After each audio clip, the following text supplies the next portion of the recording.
Welcome to the Openhearted Podcast.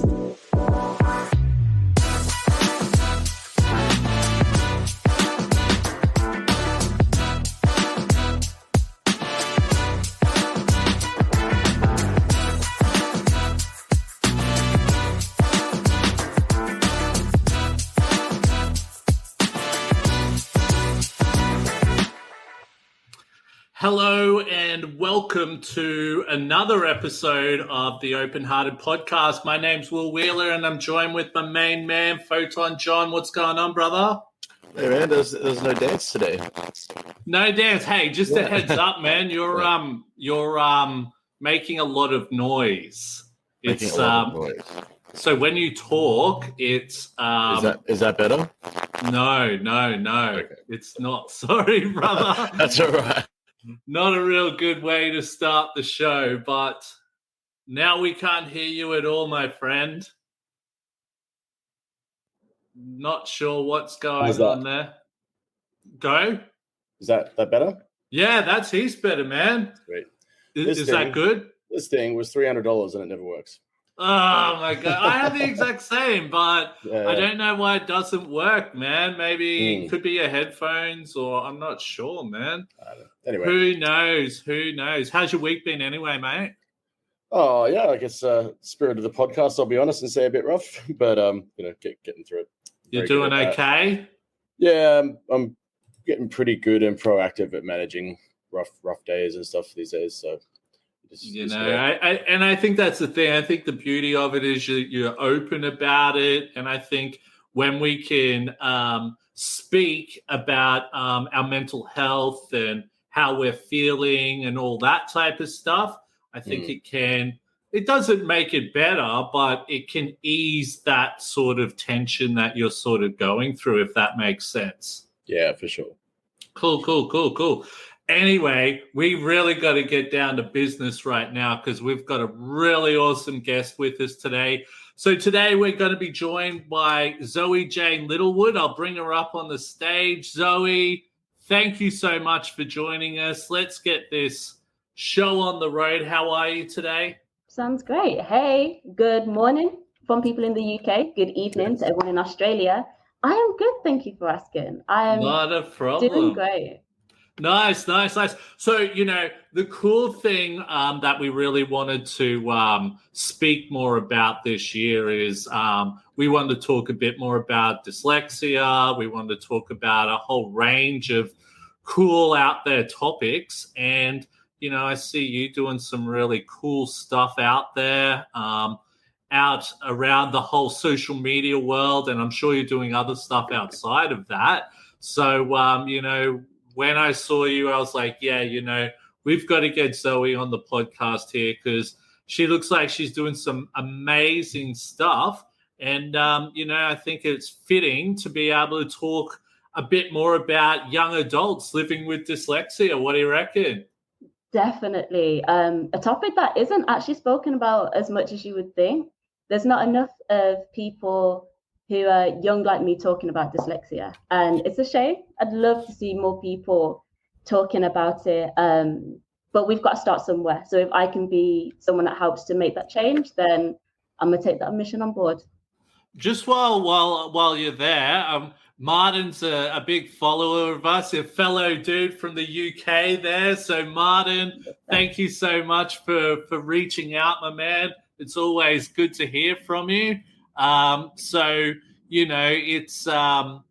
always good to hear from a fellow, I don't know how you would put it, I don't know, person from the UK. I was going to say, I don't know if there's some slang term for it. But before we get stuck into it today, I think we'll do a little bit of housekeeping here. So if you're listening and you haven't already done so, please subscribe, like, and follow our social media platforms.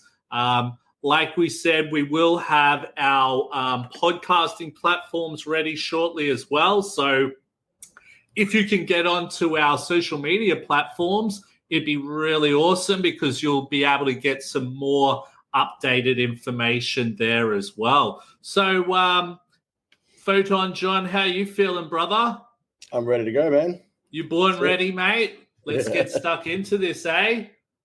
All right, cool. So, Zoe, you said a little bit about before how, there isn't a lot of people talking about this stuff, especially with young adults. I think the biggest thing I've found when I started to, really set my foot into the dyslexia space and all that, we're hearing a lot about, kids reading, stuff like that, and where really it's much more complex than that. And I'm sure I don't need to convince you as to why. But, I think it's really important before we start here is to, if you're able to share a little bit about your journey and why you've really stepped into this advocacy role. It's a hard word for me to say, but you know what? Definitely. So, you know what? This whole advocacy journey was never really going to be an advocacy journey, if I'm honest. It was more of a personal, reflective kind of, I want to know what it is. I've been labeled as dyslexic for a very, very long time. I was fortunate to kind of know in year 6. So that's out here. That's when you're like 11, 12-ish. But I didn't get fully diagnosed until university like most people. So I've always known I was dyslexic, but it was literally, Zoe, you are dyslexic. And Bob's your uncle. There was nothing else to it. So at school, for example, like, how is that for you?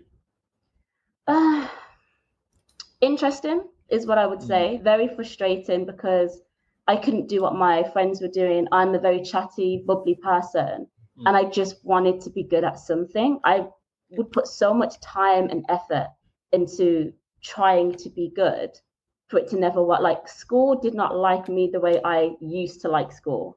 Fun fact, well, it's not even a fun fact, but towards the end, I really didn't like school. But there was a point in life where I wanted to be liked by school and the schooling system because I enjoyed it. I wanted to enjoy it. But I guess it's like rejection. When you get rejected so many times, you kind of just give up, don't you? And that was school. Can I say, right, like, I know when I was back in school, right, and I know where you're coming from in regards to, you wanted to like school and all that. I used to like not hate, but I really wanted to sometimes just get a good report sometimes.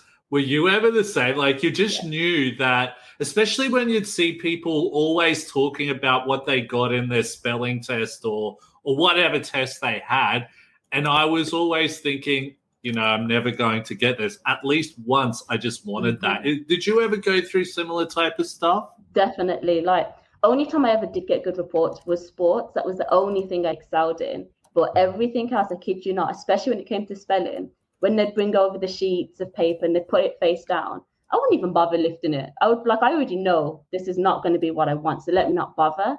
And it is hard when you've got everyone asking, oh, what did you get? What did you get? And they ask me because outside of lessons, I taught for England. I love talking with everyone, and I'm just that person. So for me to go from being really loud and bubbly outside of class to quiet inside, they'd be really confused. So of course they're constantly asking me what I've got, and I would look at them like, I don't want to tell you what I've got because it's bad. It's embarrassing. But I couldn't quite explain to them because they didn't know what dyslexia was. I didn't know what dyslexia was. I was just seen as the bright person when talking, but not so much on paper. And I was like, thanks, guys. You're right, but thanks, guys. And it's confusing, isn't it? Because I think, and I'm sure you've probably gone through the same as this, is that when you say you got your friends asking, hey, what score did you get, for example, right? And you're building up this anxiety of having to share that you've only got 1 out of 10 or whatever it is, right? You do feel stupid. You know what I mean? But then in your head, you feel very intelligent and you're thinking, I'm not a stupid person at all. And then when you go out to the running track or sports or whatever like that, you're blitzing it and you're thinking, man, I'm in my element. And it's just such a weird feeling. Yeah. And it's annoying because the teachers did not grasp that. They'd constantly say, well, Zoe, when you speak, you're amazing, you're bright, you're intelligent. When you're right, you're not so great. But then when you go to sports, you're smashing it. Why can you not connect the dots? I'm like, why can you not help me to connect the dots? Because I can't do it alone. I don't know what was missing. Like in school, it didn't make sense to me. I couldn't tell you why I was good at some things and not others. And it's super embarrassing. And you're right, that mental anguish that you go through, that negative self-talk was in school, it was bad. It was bad. Like I'm always such a bubbly person, but deep down I had so much hatred towards the schooling system towards the end. To the point where I was never a rude child. I was always just very talkative. So my report was like, Zoe talks way too much. I get it. But it got to the point where in the end, I was just looking at teachers like, I do not like you because you are not helping me. Therefore, I am not going to give any effort in this class, which it did make school towards the end a little bit difficult because I wouldn't say on my best behavior, but I wasn't trying and I wasn't going to do anything that would make the teacher's life easier, because in my head, they're not making my life any easier, or at least put me on the same level playing field as everyone else. I think the biggest thing, and it's interesting that you say this, is that when I got towards the end of high school, and I'm assuming you're probably the exact same, I just gave up. You know, it's like punching someone getting punched in the stomach constantly, right? And by the end, you're just drained. Do you know what I mean? Yeah, you don't. No energy for anything. And I think the biggest thing is sometimes we find that, and I'm assuming you're probably the same, there probably was times where you really did try, right? And you got the exact same This is what I mean. Like, you would have heard as well. Just keep trying. You just need to try a bit harder. Keep pushing. And I'm like, do you not see I'm already pushing 10 times harder than everyone else? Like, I get you're trying to be encouraging, but I'm pushing and still getting the same bad results. It's going to get to a point where I'm like, okay, well, I was just destined to have these results. Like, when you say it is like getting punched constantly, like nothing is changing in my situation, to the point where I would go through phases. I'd give up, I'd try again, give up, try again. But in the end, I was just there like, cool, school wasn't for me. Let me just stick to sports and sports alone. I never went back to languages, geography, nothing. I stuck to what I knew because I didn't feel supported. And if I'm honest, towards the end, I didn't feel like I was clever enough to do those topics anyway. It's unfortunately a little sad. It seems to be a recurring theme that comes up in episodes when we talk to people, that the school system just is not equipped to teach people in different ways. It's fit the template or fail, basically. I had a similar thing with, being forced to socialize at school, through certain things, but I could not do it. I was terrified to do it. I don't think the teachers understood, how terrified I was to, do line dancing or something like that, where I'd have to touch people and but it was that or fail, and they were just like, well, this is the curriculum, so you're going to do it. There was no. The system's definitely set up in a way where it is beneficial for certain people, but not everyone, because that is very true. And it's interesting, right? Because I think the biggest thing I found, and that's probably not when I was in school, and even it took me years to get this, is that you feel, especially in school and once you leave school and all that, you feel so alone. You think, I know for myself, I felt that I was the only one who had dyslexia, right? And I'd see other kids and I'd think no one else is struggling.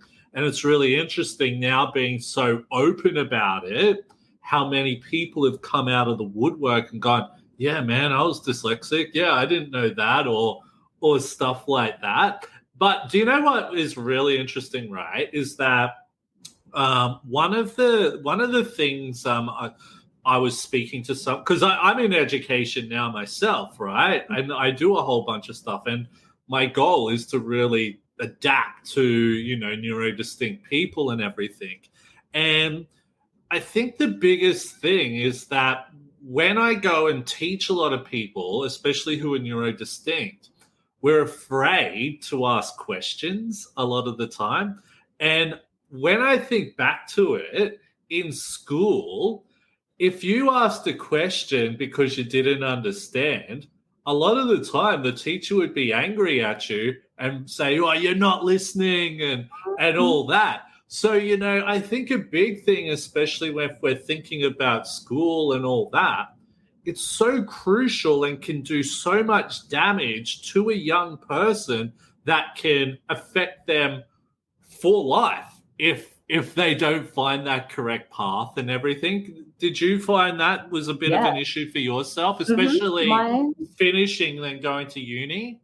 So my experience was slightly different to that, but I'll walk you through it. So school, yes, was the exact same. I put my hand up, miss, I don't get it. Well, Zoe, listen. And I'm like, well, I am listening. You're obviously not listening. I'm like, but I am. That honestly was the dialogue that we had most of the time. Or Zoe, stop daydreaming. The only reason why I went to daydreaming and like looking out the windows because I can't connect with the lesson. I don't get what's going on. And if I put my hand up and say I don't get it, and then get told, well, that's my fault for not listening, it's like, but I am. I've given you my undivided attention and I still don't get it.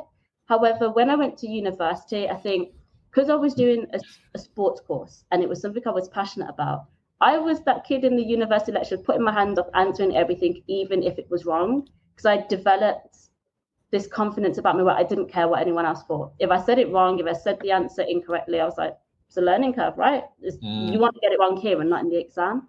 That I think was only possible due to it being something I was passionate about. I enjoyed sports and wanted to know everything.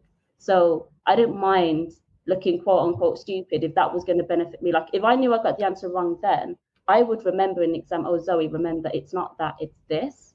So my university life was slightly different in a sense, but I didn't feel the bottom of the class because it was so practical. If anything, I sat there thinking like, okay, I've got this. Like, this is fine. I can do it. The written stuff, not so well, but practically and like in lessons, I never felt that same feeling I did in secondary school. Yeah, interesting. And what was it that, so, you know, you said before that you really it wasn't until university that you got diagnosed. What was the turning point that made you go, you know what, something's not right here. I've known something's not been right for a while. Why then, you know? So I've known since year 6. So my mum wouldn't mind me saying this, she's dyslexic as well. So she knew the symptoms straight away, but her dyslexia is a lot more severe than mine. So she knew, but didn't quite know how to get the support. But the changing point purely was, I knew as soon as I got to university, I would get more support. I knew I could get the university to pay for my full dyslexia test, because obviously a clinical psychologist or an educational psychologist has to be the one to do it. So for me, it wasn't necessarily a turning point. I just knew this was going to give me what I needed in a way that I could afford it, because the tests are super expensive here in the UK. I think it's expensive everywhere you go. It is. For me, I needed to have that written in paper that I was dyslexic to prove that I actually was. And I guess this is something we'll talk about later, but because it's an invisible disability or an invisible condition, people don't think it's there. Sometimes you will try and trick yourself to say it's not there. And realistically, I do things differently. It is fact. It happens. So to just have something written saying, Zoe, you are dyslexic, I was like, cool. That weight was lifted, although I've known for ages, it was lifted. And it's sad out here in the UK that university is the place where that help does start to come. But imagine if you're someone who doesn't want to go to university, because out here we're pushing more traineeships and apprenticeships. If you're not going to uni, you miss out on that support. Yeah, that's interesting. Because here in Australia, we don't get that. We don't get, like, if you go to a university and say, hey, I'm dyslexic, I'm 100% sure they're not going to put you through a dyslexia test. So it's a government, I guess it's a government scheme. So when you go to university, you can apply for student allowance, which will help you out if you need money for like rent and like buying stuff. But there's also a separate disability student allowance. So if you've got any sort of neurodivergent conditions or any other disabilities, you can apply for that. Within that, it will fund you to get that diagnostic test. So that's one thing the UK is doing well. Granted, the support that comes after that still isn't great, but at least were being funded to get that initial "you are dyslexic," which not it's a everyone lot gets. more than a lot of other people are getting. And yeah, it is. It's, a big thing that I'm finding here in Australia, and this is where we can compare the two different countries, because there are some countries who I would say doing it well, and the UK would be one of them. But like you said, there's probably room for improvement. Mm-hmm. So here, for example, I've spoken to universities about how can we help these people get more help. And look, don't get me wrong, they are putting certain supports in there and everything, but some people are just not coping with those supports. Now, a lot of the time, the people that they're getting support from within the universities aren't properly trained people in dyslexia or ADHD or autism or whatever that is, right? A lot of the time, they're just volunteer students who are giving them links to websites where they're able to get some information. But once again, if I sent you an email with 20 different links about resources to read to find out about your dyslexia, you're not going to read that. You know what I mean? I struggle. If you're sending me an email with loads of links, I'm already an upward facing battle. There's too much for me to look at. I'll get confused. As soon as I click the link and I see there's a whole web page of reading, I'm going to have to read that so many different times for it to sit in. Like, that's crazy that that's the route that they go. Because like I said, we do get support. So I went through this support system. I got equipment. I got a software for my laptop that does all the good stuff, the reading, the covering. Like, I use an overlay. I know not all dyslexic people do, but I do because it helps out. That came with, I didn't pay for any of that. And then I got tuition. So I had one-to-one tuition every Tuesday. Granted, bless this woman's soul, she was amazing, but knew nothing about dyslexia.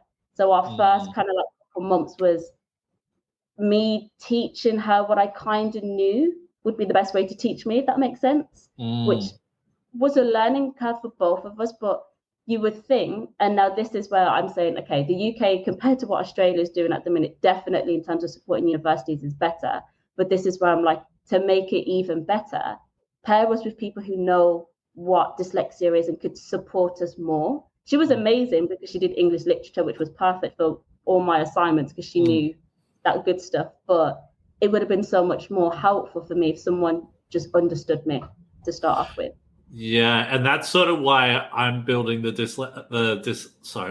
company am I speaking about? That's why I'm building the Neurodiversity Academy, because we want to have it that we've got a college where people can come and be taught by other neurodistinct people who actually understand them, because it does, or it doesn't even have to be other neurodistinct people, but people who have training in those areas and are able to understand exactly what happens, because like you said, you could be really good at something, but if you don't understand how we do things, there's still going to be a bit of an uphill battle there.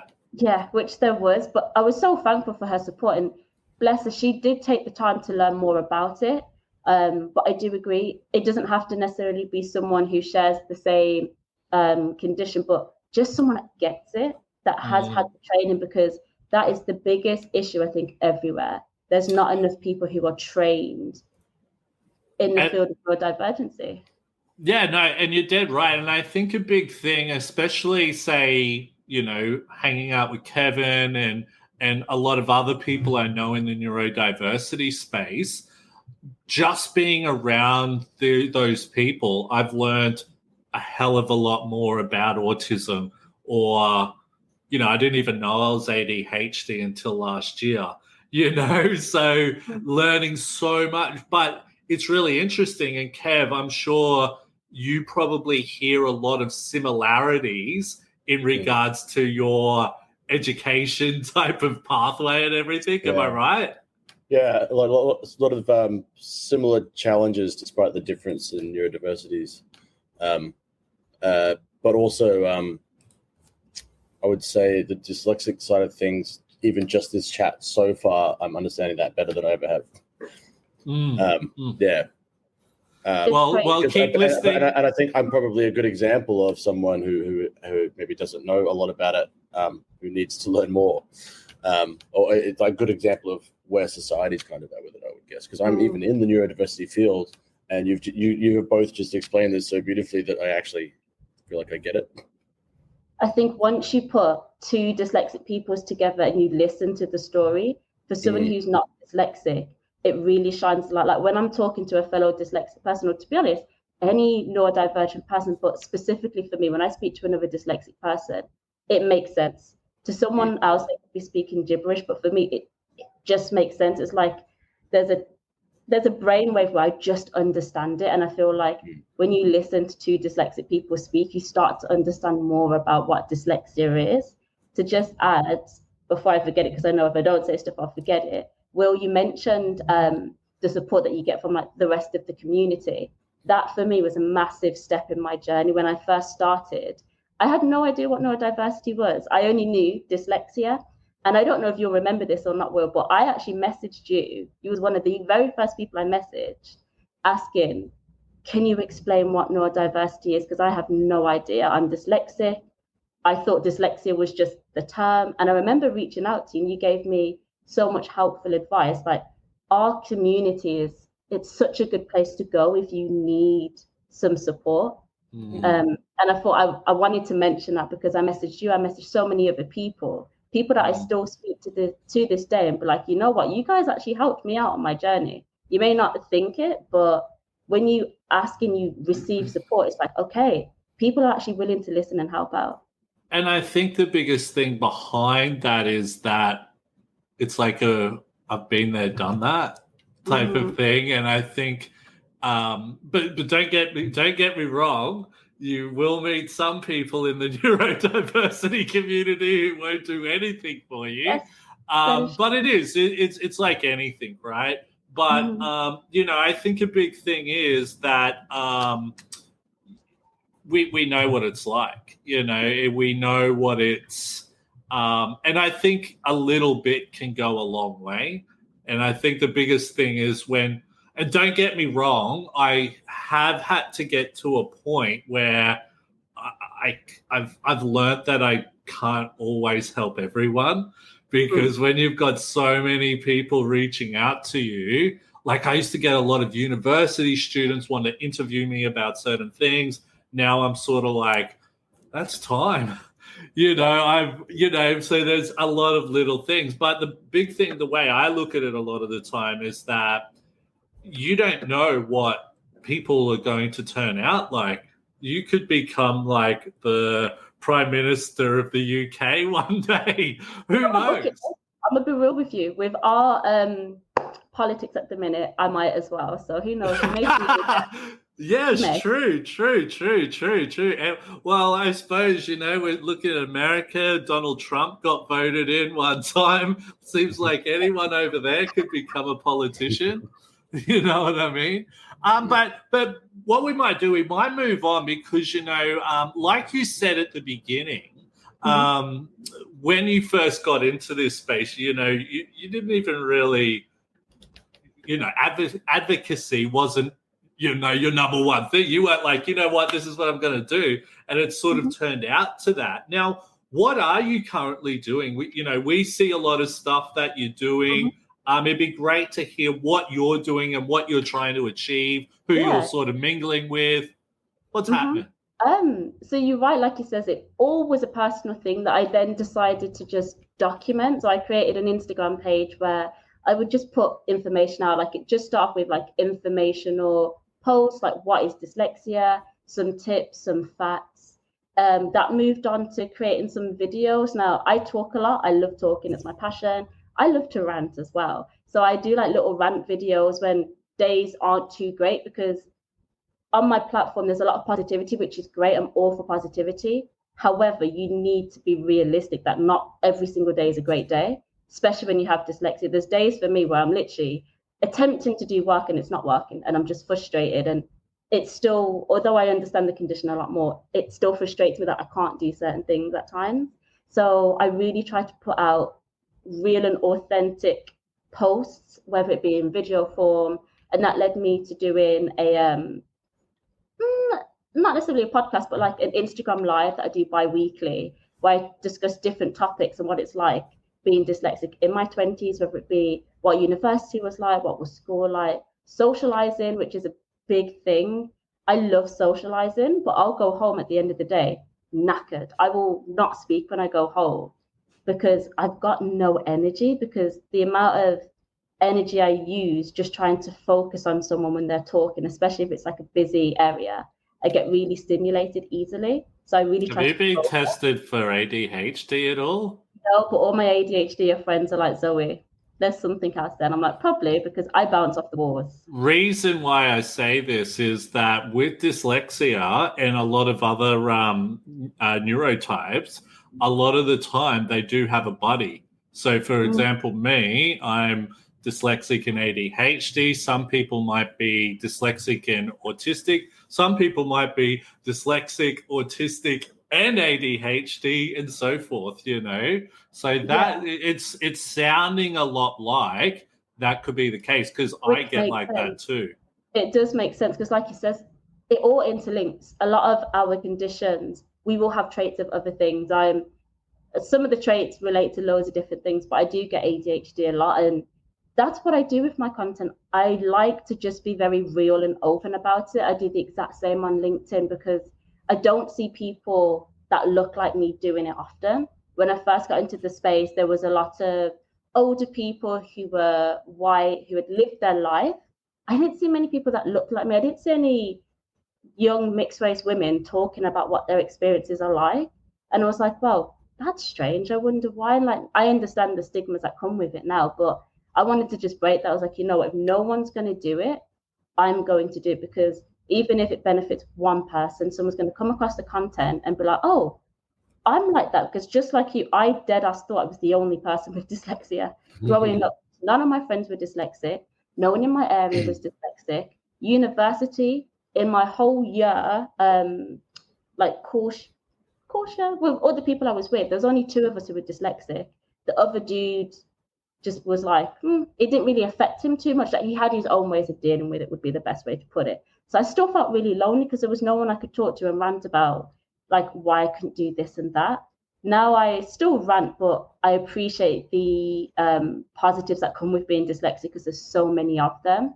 But the main reason for doing what I do is because I don't see people doing what I do in my particular representation. But people do talk about dyslexia a lot more now, which is great. And like he says, when I talk to older people, the wise words do help, but it's also quite sad to see that our experiences are still very similar. So you're from Birmingham, right? That's correct. What is there much of a dyslexic community in Birmingham, out of curiosity? No, it's really hard. I'll be real with you. That is one of the things I've struggled with. I network with so many people here in the UK, and I did try to start up a little series where I spoke to people in Birmingham who were dyslexic or were experts.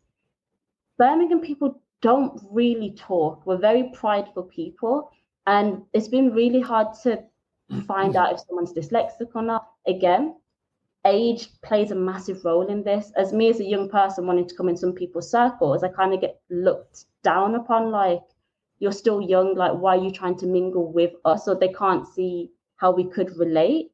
So I've struggled to make a community in Birmingham who are dyslexic, and that's one of the challenges that I face. Like, I can talk to anyone. I love talking. I'd never stop, as you can tell. But Birmingham has, and it's really sad because this is my hometown. I am a Brummie. We call ourselves Brummies. Brummies? Brummies, yeah. So I'm a Brummie girl through and through. Yeah. I have to talk to Londoners and people from Manchester because no one in my city talks, and it's upsetting. I would love for more Brummie people to come out. Yeah, totally. So yeah, I can definitely see that. You know, moving on from this, you know, you've spoken about, you know, some of the challenges that you've faced, all that. What are some of the challenges that, you know, young dyslexic adults face? Not knowing what it is one of the biggest challenges. Like, we you go through, like I said, the schooling system. If you don't go to university, it's even harder. You have no idea what it is or where you can go to seek that help. It makes a bit more sense when you've gone through the educational system, but when you're out of it, where do you go? Like, you can't rock up to a uni that you don't go to and say, oh, I think I'm dyslexic. And I think one of the other challenges that we face is in the work environment. So this isn't personally from me, but what I do see is already going into the workspace as a young person can be difficult. Our generation is different. We want to work our way up, but we don't want to do it as long. Like, realistically, I want to be a CEO in the next 5 years. I want to try loads of different industries, not just one. And this thinking is different to the older generation. And I find when I go into organizations sometimes, and I know it's the same for other young people, when I say this, people just look at me like, well, that's not going to happen. Like, no, you need to stay in an organization for 10, 15 years and work your way up. I get that used to be the case, but that's not what I want to do. Like, I want to take the world as the oyster. I want to try everything until I find what it is that I'm like, yeah, this is me. And that idea is sometimes looked down upon from the older generation. So that's something that young people face. And then sprinkle on the extra added topping that you're dyslexic. It's like, they always assume it's just you can't read and you can't write and you can't spell. I'm like, mate, it's more than just that. It's more than that. It's definitely more. But all of these things combined make it a really uphill facing battle when I try to say, as a young person, I want to be seen as someone who can be higher up. I could be a manager. I don't just have to be a deliverer. I can be a manager. I can be a CEO. I've done the first step in founding a dyslexics page. What's not to stop me from becoming a board member or something? But sometimes when I talk about this to people, they just give me the side eye, like, "Oh, are you for real? Like, you're 24." I'm like, and why is age an issue? If I have all the experience and I've got the confidence, why can I not take these positions? Totally. And I think, sorry, Kev, you go, mate. No, I was just saying, yeah, cool. Oh, okay, cool. But you're actually right. I think this day and age that we can become these big CEOs of. Well, how old was Mark Zuckerberg when he became CEO of Facebook? Teenager, wasn't he? He was a teenager, wasn't he? He was really young, yeah. And I think this is the thing that we're seeing, that people are able to, and I think the traditional way of, like you were saying before, of having to stay in a company for 15, 30, 20 years or whatever like that, right? That's not the norm anymore. Because honestly, if I see someone who's been in a company for a very long time, it almost makes me think, well, what's wrong? Do you know what I mean? It's a different. I know it's comfortable, but you need to push yourself out the comfort zone. As scary as it can be, especially when you've worked in this industry for so long and you're stable in it. But surely you want a taste of something else. Like, just put yourself out there again. It's as scary as it can be, but I do agree when people tell me they've been in something for so long. I'm like, oh wow, nothing to say that's not bad, but. Well, when Will and I would have been quite young, I don't know what it was like elsewhere, but here in Australia, it was really frowned upon if you were someone who did job hop. And people would, you need to just settle down and find your place and spend the rest of your life there. And we'd be like, no, thank you. I'm not really into that idea. But it's true. But like years later, we end up with our own businesses, Well, yeah, and I think that's the thing, there could be those routes that if you want to build that, you can. Don't get me wrong, owning your own business is hard. It is really difficult. But I think, going out and trialing different things, stuff like that, you learn. You learn probably so much more than what you could from a book or watching someone. And this is where, Kevin and myself, we have other projects that we work on outside of what we're doing, because it's like, if we were to do, well, it's a little bit different for ourselves because we own our own businesses and all that. But if we were wanted to do certain things within a company, someone else's company, I should say, you're limited. You can't say, hey, I want to do this and I want to do that. So sometimes you have to make your own journey. Mm-hmm. And that's perfectly okay. And I think people can do that these days. Yeah, I mean, what you say is true. It's very hard to run a business, but it can be a really good option for the people who have the fortitude to do it, who are neurodiverse, because you create the workflow, you create the product, the service, and you can do everything in a way that does work for you.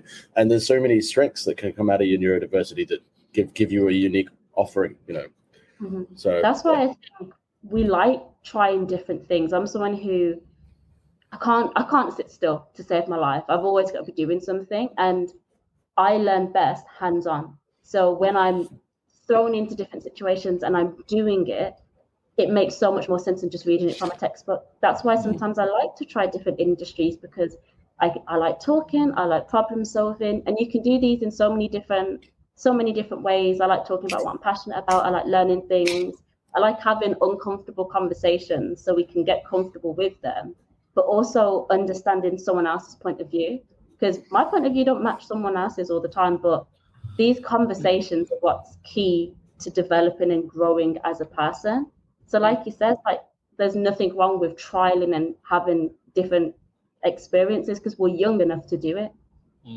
It's funny that you say that, right? Because one of the things, and I'm the exact same as you, and it's probably because I'm pretty sure you're ADHD and you're dyslexic, so we probably think alike, right?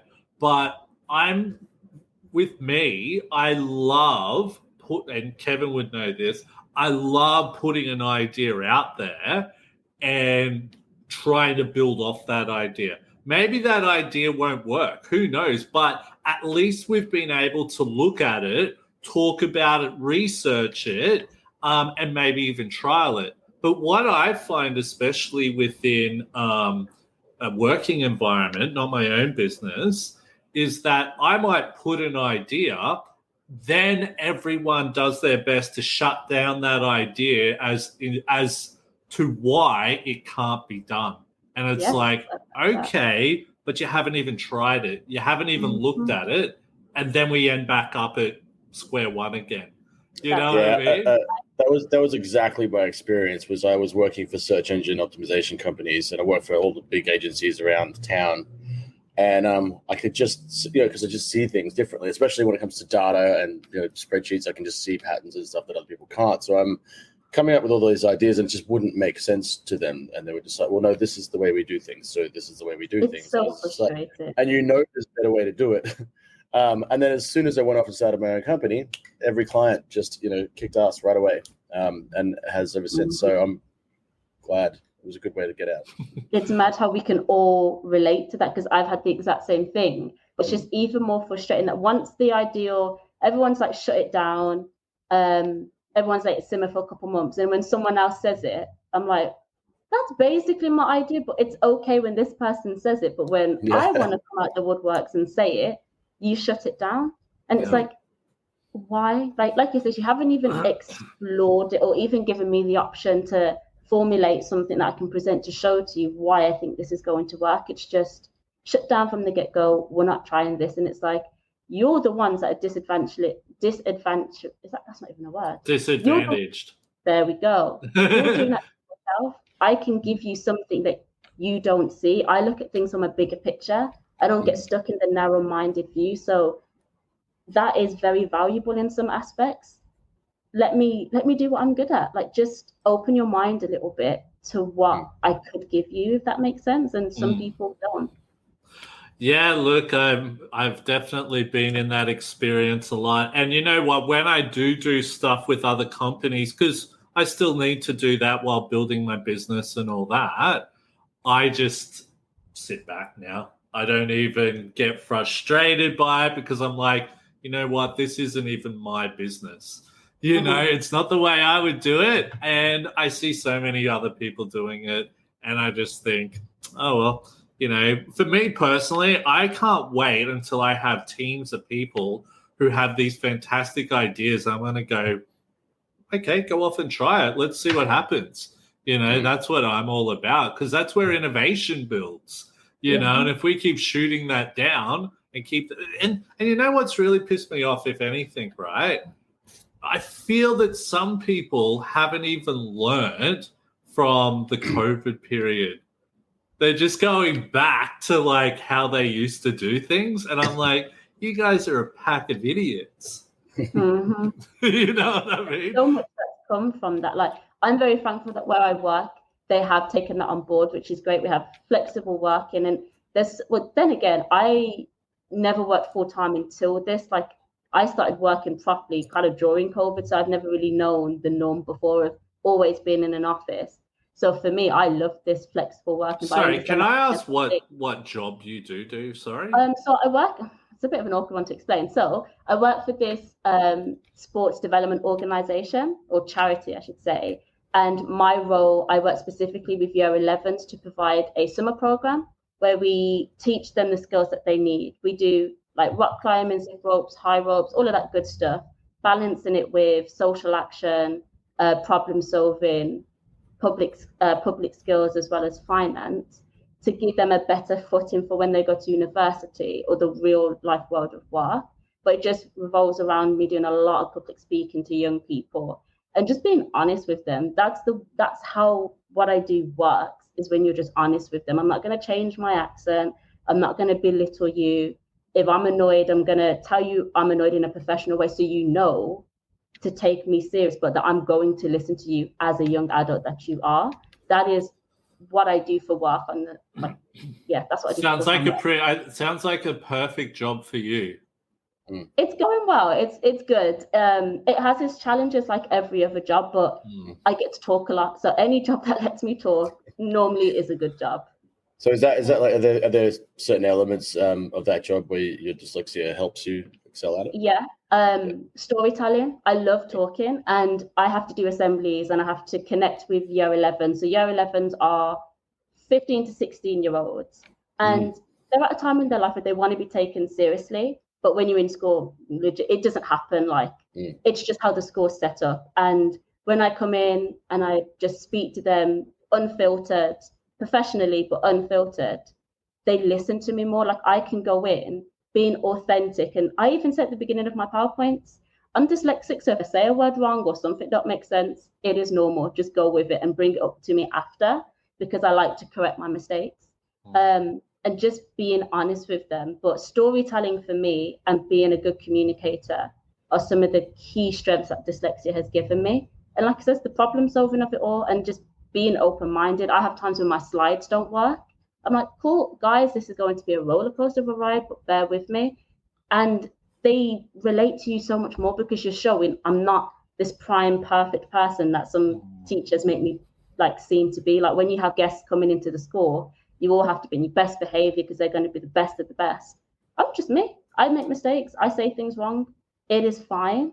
So those, like being dyslexic really helps me in that sense. Like I just love talking to people and getting that communication and that story across, because you don't have to do the program. It's always your choice. But I can tell them what it's like because I've done the program and I share my honest opinion, stuff I like, stuff I don't like, because you won't know what you like until you do it. Yeah, well said. Well said. Yeah, I could see myself really getting engaged with what you're saying if I was a student at school. Out of interest, and I think we sort of spoke about a little bit at uni, but what support is out there for younger dyslexic adults? Because, I think the thing is as well is that, it's not just about people who are going to uni, but what about the people who don't have the scores to get into uni or are lost? Because we can be quite lost once we finish school. It's a difficult one. So I won't really talk about the school one because we have spoke about the school. Before I go to people that don't go to university, I think it's easy if I break down what it is if you're going to work. So this, sadly, I think only applies to the UK. So if we have any UK listeners, this is for you. The UK government have a scheme called Access to Work. So as a dyslexic person, I could tell my worker that if you have the confidence to do it and you feel comfortable that I am dyslexic and I need XYZ to help me work. the government will fund or will basically pay the employer for them to get my software, for them to get a dictaphone if I need that, as well as coaching and mentoring. So here in the UK, that is something you can definitely utilize. Only downside to that is there's always a downside. It can be a very tedious and long process, which makes you have less faith in the whole government because it's very long and there's a lot of people that should have access to it that don't. But that is definitely something. Is this due to like red tape and stuff like that, like filling out forms and stuff like that? There is a lot. Like, these people should understand the strengths and weaknesses that neurodivergent people face, yet their application processes is the bane of someone's life. It's paperwork after paperwork after paperwork, and there's no support to do that paperwork. But it's almost like the NDIS here, right, Kevin? Yeah. We just got that in the last however many years. It's not a very old thing. Unfortunately, we don't have the situation that England does, where both sides of politics are really supportive of funding the national health system. But we did finally get it rammed through, and it's getting a bit better. Yeah, my sister's in permanent NDIS housing, and my mum is about to get on it. I could get on it, but I kind of don't feel like I need it. Don't want to take the money. I feel like we are slowly getting in. Every country can learn from each other because there's good and bad bits, but we are slowly getting in the right direction. I would love for it to go a bit faster, but it is what it is. So that's some of the support you can get.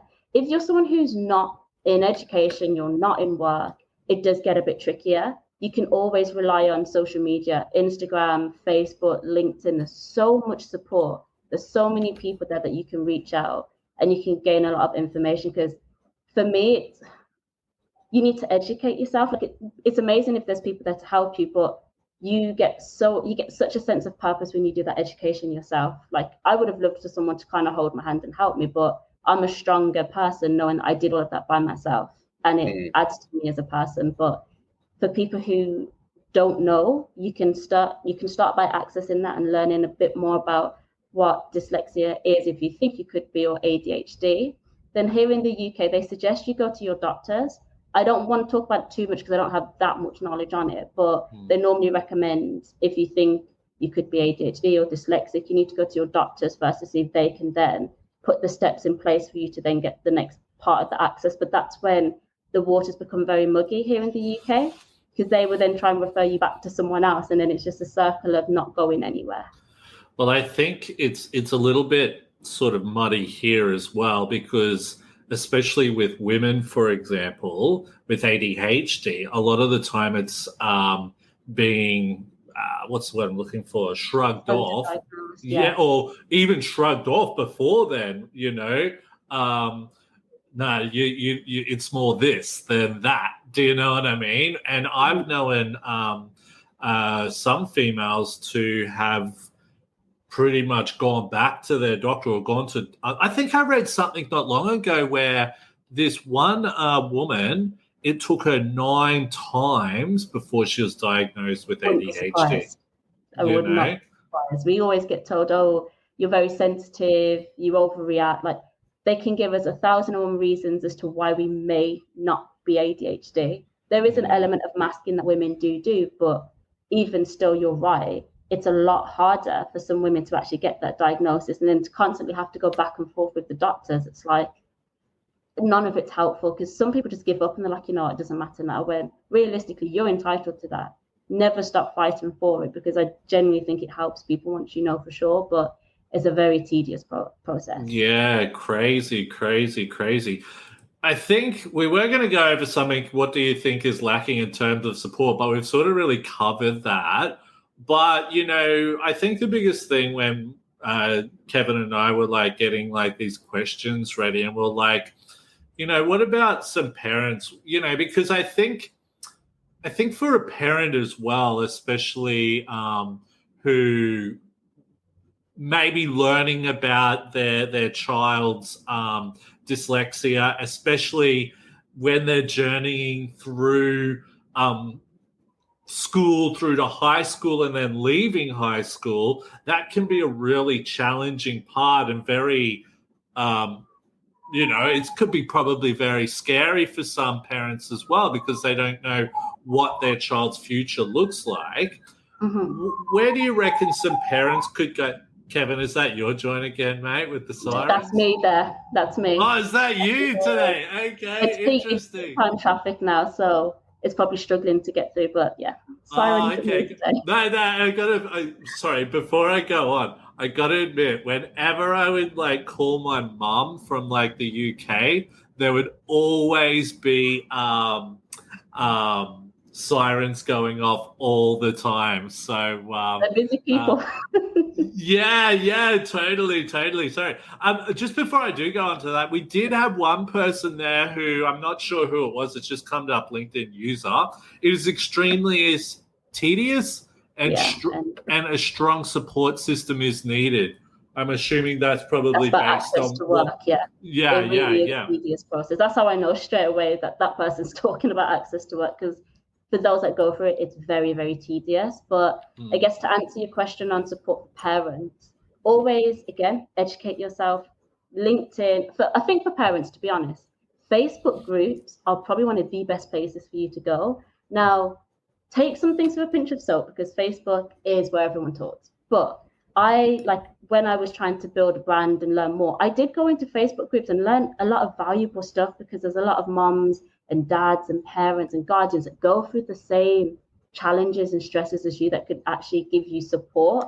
And sometimes they accept it more and it's relatable more from another parent as opposed to someone like me that has no kids, that can't really, I don't know the stresses of being a parent. So I really think utilize and look into what Facebook groups are there is a very good first place to start. Then also schools. Now you may have to fight this one. I'll be totally honest with you because my mom had to fight. But schools technically should be the very first point of call parents can go to seek that next step and that advice. And I say it from a personal point of view that it is tedious and it can be very stressful, but as a parent, keep pushing because if you can kind of nip it in the bud at a younger age and get it all moving, that will benefit them so much more as they get older. I'm very thankful that my mom fought very, very hard to get at least screening done because they wouldn't even screen me. Like screening is not the diagnosis. That's just to say, oh yeah, you've got the signs. And it was the screening that I had all the way up until university. It was official, but even that was enough to let me know something wasn't right. I'd still get frustrated, but I knew it was something. And I think having that has made my process not as hard as other dyslexic people. It's still hard in my own right, but it's still a little bit different because I've always known there was something. So those are the supports I definitely say. But school, you'll have to push them, but they technically are the place where you should be able to receive the information. Yeah, it's very interesting. It is interesting. I think a big thing going on from the, say, Facebook groups and all that type of stuff, yes, in regards to that, but also to, I think, probably one of the biggest knowledgeable people or community, I should say, is actually other people who, like we spoke about before, who are your neurotype or something like that, who are in that community. Because I think what I've found with some of, say, the Facebook groups, for example, there may be some parents on there who may not be dyslexic themselves or something like that. So sometimes the information they've got is just hand-me-down information that they've gotten from someone else that isn't technically right a lot of the time. And like we spoke about before, I think the best people I've learned from is other people within the community. And I think once you do get into the community somehow, you start to find out where the good resources come from. Definitely. Because so you go, Kev. I know for myself, and I didn't get diagnosed until, 15 years later, but when I first it became apparent to doctors and stuff that I was autistic, there's a website called wrongplanet.net, and I've been on there ever since. And it's just autistic people speaking to autistic people on a proper like old school message board forum kind of thing. But that was so eye-opening, and so like I finally felt sort of at home. So yeah, I don't know if there's a website like that for dyslexic people. I don't know. I normally just go to LinkedIn, but it'd be very cool if there was a website. You do learn so much more from someone who is a fellow dyslexic person that's been through the experience, because a lot of our experiences tend to be similar. They'll have their own nuances and their own little flares, but the nitty-gritty stuff does tend to be very similar. Totally. And I think a big thing for myself is even though I am, dyslexic and ADHD, myself personally, I always like to have the evidence backing what I'm saying a lot of the time. And I think that does come down to when you're out in a bigger field type of thing, sometimes, and I think this is a thing as well, we are all so different.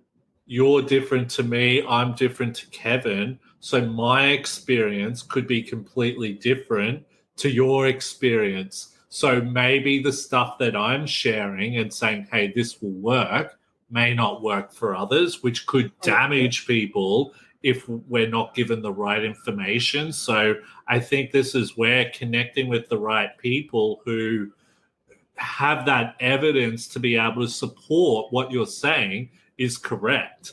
So this is where a big thing for me is I'm connected with a lot of world-leading doctors who I could go to and say, hey, I was speaking about this and someone said this, but I didn't agree with it. Am I right? And they're able to go, well, actually, this is that. What you said was right. Things like that. And I think that's so much better than someone who just doesn't have that information. But this is also why I always stress representation, because our experiences, like you said, my experience and your experience, very similar but very different. As a woman of color, as a young woman, I have other experiences that happen that add on to the dyslexia that you will never be able to relate to. So it's one of those ones where that's why I think representation is so key. That's why I do what I do, because my experience of dyslexia could be very similar to majority of people when we look at like the signs and like a few of the things I struggle with. But then you have that added on pressure of being a young woman, being a mixed race woman. Like this is then that extra layer that someone else could relate to. Same with you, someone who's from Australia could relate to you a little bit better than me, because I don't know what Australia is like, nor about the support, which I briefly have learned a bit more about today, that there's not really as much support. Because I'll be honest, I complain about the UK a lot because I could see it being so much better. But then it's so easy to take a step back and be like, oh, Australia, I'm sorry.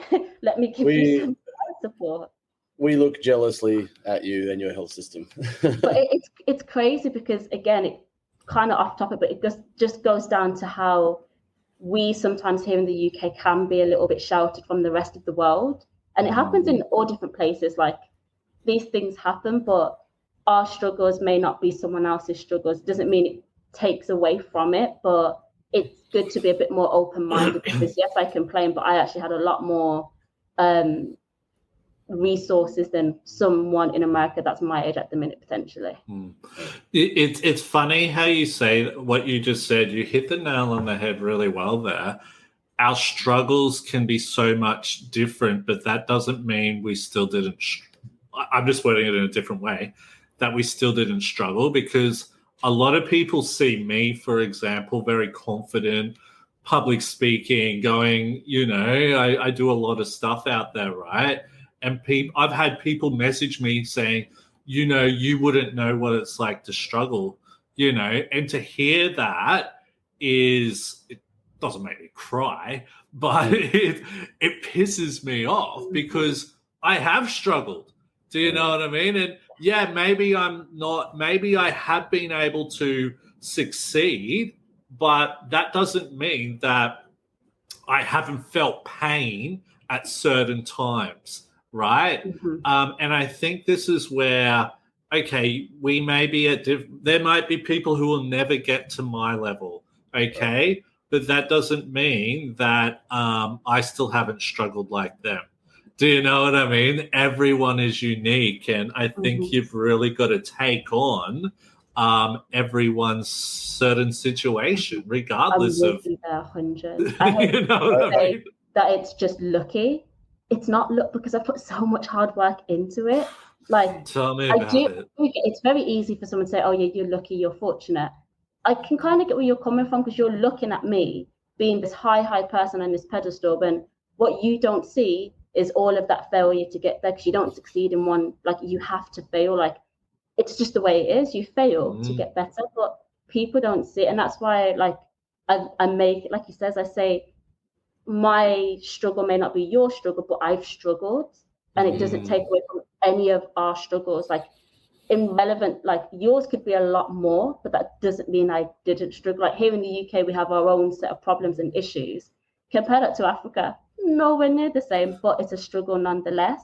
But I just think it's important that we mention, like he says, you have struggled to get to where you are. You may be at a very good place, but you was never at that place. Yeah, totally. It took me. You know, I get on a stage regularly in front of hundreds of people and, you know, sing my ass off. But and people look at that and go, how can you do that? Being autistic? Well, it took years of hard work and crappy bands and not being very good to eventually get to a place where we were good and I was confident and could do it. But do you know what? Do you know what I heard? And I didn't even know this. I don't know. I don't know if the evidence backs this or what. So I'm only going off what I've seen. I heard that Eminem is autistic.